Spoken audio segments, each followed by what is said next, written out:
High court కానీ lower courts కానీ cyber wings ఏం చేస్తున్నాయి దీనికోసం సైబర్ వింగ్స్ అనేది ఇది ఏదైతే ఉందో ఆన్లైన్ కి సంబంధించి ఉన్న వాళ్ళ బాధ్యత ఏంది అనేది హైకోర్టు కూడా అడుగుతుంది.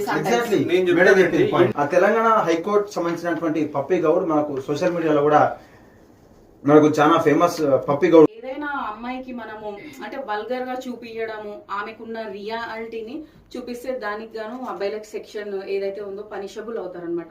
ఐటీ యాక్ట్ 67 ప్రకారం అది మేల్ కావచ్చు ఫీమేల్ కావచ్చు. అండ్ కొన్ని వీడియోలు చూస్తున్నాం, సగం ఏదైనా అమ్మాయిలు తిడుతుంటారు, తిట్టినాక అబ్బాయిలు అది కాపీ చేసి సగము వాళ్ళు మాట్లాడినాక మళ్ళీ వీళ్ళు బూతులు చెప్పడం.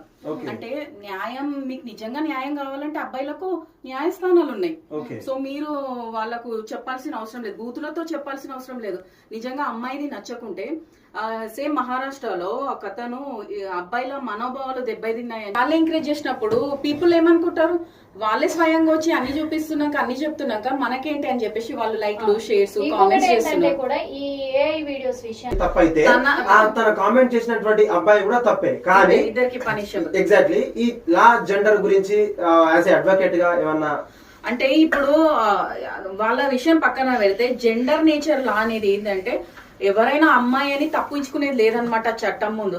ఎవరైనా ఈక్వల్ అనమాట. నేను చెప్పినట్టు ట్రాన్స్ ఉమెన్ పెట్టినా కూడా తను కూడా పనిషబుల్ ఈ సెక్షన్ కింద 67 సెక్షన్ కింద ఐటీ యాక్ట్.